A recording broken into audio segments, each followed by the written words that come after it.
Hello everyone, in this video I'm going to be talking about diet, health, and nutrition in the Roman Republic, for the Roman society, and also for the Roman military, navy, gladiators, and chariot racers. Okay, what was the diet and nutrition like? All right, I'm going to start off by the military and the navy. Because in the Roman Republic, these were the two most important, I don't know what to call them, organizations, institutions, entities, whatever. These were the most important because they were responsible with safeguarding, Rome. Without the military and the navy, there is no Rome. Okay? So, yeah. So, essentially, the ketogenic diet was the ideal diet for the Roman legion and navy. Let me tell you why that is. It's because it's very convenient.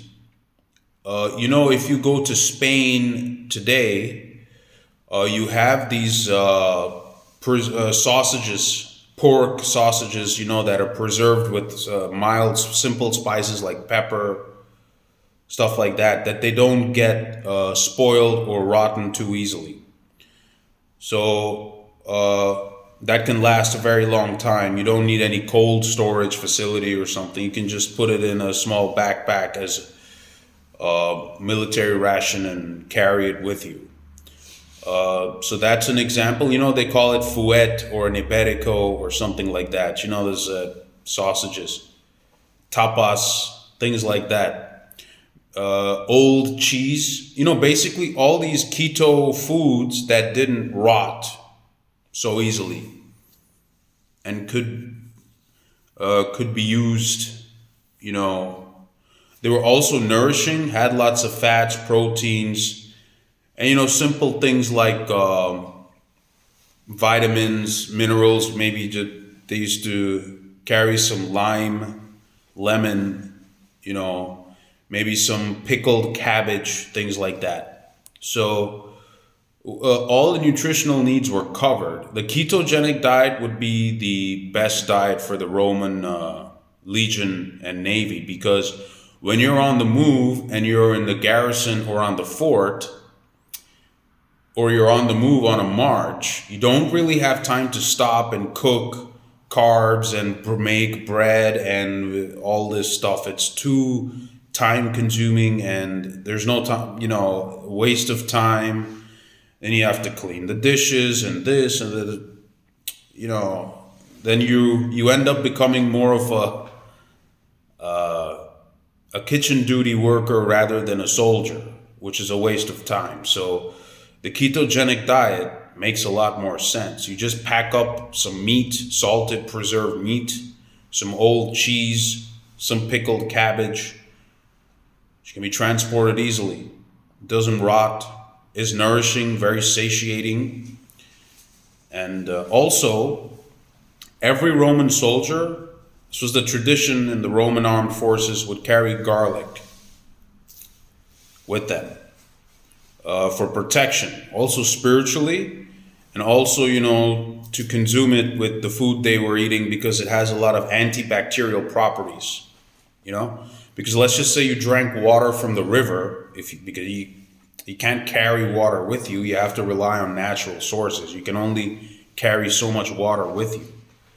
So this was very important because when you eat garlic raw, it kills any harmful bacteria that might be in the water, and also in Roman spirituality, garlic was seen as a protective thing against mischievous evil spirits. So every Roman soldier would carry cloves of garlic with them in their pockets or whatever. So garlic was seen as a very, very sacred kind of herb or something for the Roman soldier, So that was also a Roman military tradition, okay? And Yeah, because sometimes the Romans faced some enemies that they would use a lot of witchcraft and curses and mischievous magic. So if you carry garlic, it kind of protects you spiritually against any curses that some people using some magic. Look, it's a spiritual shield. It's also a good blood purifier. So yeah. Okay, let's move on now to the Roman society, civilians, not part of the armed forces and the navy.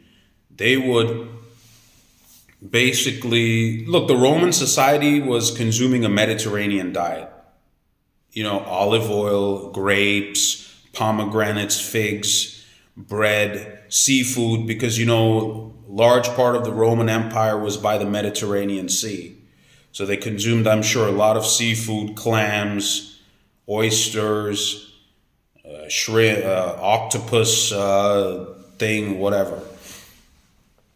Pork was very popular in the Roman Empire because pigs are not really difficult to raise. You don't really need to maintain such a expensive hygiene clean all the time because pigs, can be left to themselves just to be themselves. You don't have to waste time cleaning continuously. So pigs were very easy to raise. Also goat, lamb, beef, all the chicken, all that stuff was there. Bread, olive oil, I said olive oil. And spices like garlic, onions, pepper. So it was basically a Mediterranean diet, you know, that most of the civilians were consuming. And the military was ketogenic. Now, the Roman gladiators and chariot racers, it was their own personal choice what they chose to eat, you know, from whatever they made in in their competitions.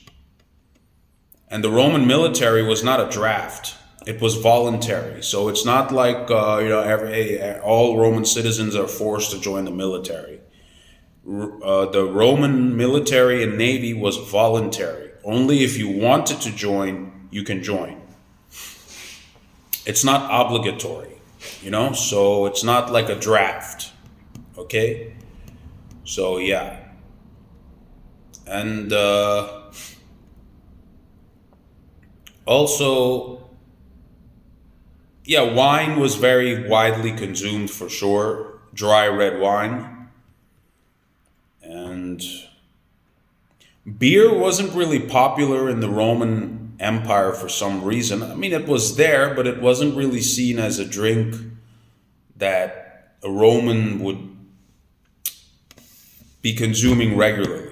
I don't know why that is, but it's just it is what it is. Wine was more widely consumed. And yeah, so that's all I have to say about this Roman diet and nutrition.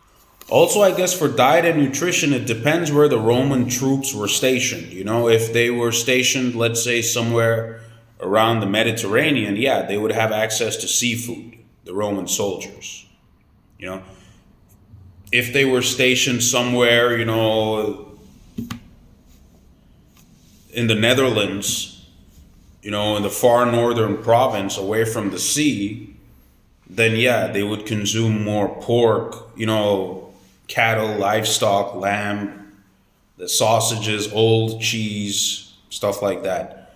So location also mattered where the Roman troops were stationed, you know, and what foods was available. But ideally, Roman soldiers were very disciplined about what they ate because, like they say, an army runs by its stomach also. So what you eat does matter on the battlefield, you know. Good nutrition on the battlefield could make a huge difference on who wins or loses, at war. So the ketogenic diet was seen as the most effective diet for the Roman military. You know, low in carbs, low in sugar, because fat is a greater source of energy to keep going. for those, excuse me, the long marches and all that kind of stuff. Gladiators, I think, could fatten up if they wanted to, because maybe they would want some fat to protect against the sword, and if they get cut or anything. So some gladiators would want a belly, excuse me, I guess maybe to protect against stabbings, in the arena. But for the most part, the Roman soldier and the chariot racer, this wasn't seen as a respectable thing to have a huge belly. Otherwise, how are you going to fit in the armor? You have to be low body fat to be a good Roman soldier or even an officer. Because to fit in a Roman military uniform, you have to be 7 to 10% body fat. You cannot be indisciplined in your eating habits. Otherwise, you won't be a good soldier. You won't be effective in the battlefield. Also, it won't be possible for you to ride a horse, because if you're too heavy, you'll be a burden for the horse, the cavalry. You have to be as low body fat as possible to also be part of the Roman cavalry, so the horse can not feel too heavily burdened. You get the idea? So, yeah. So that's why diet, health, nutrition, discipline matters when it comes to this. So that's all I have in this video. Post some links in the description box below if you're interested. See you people later.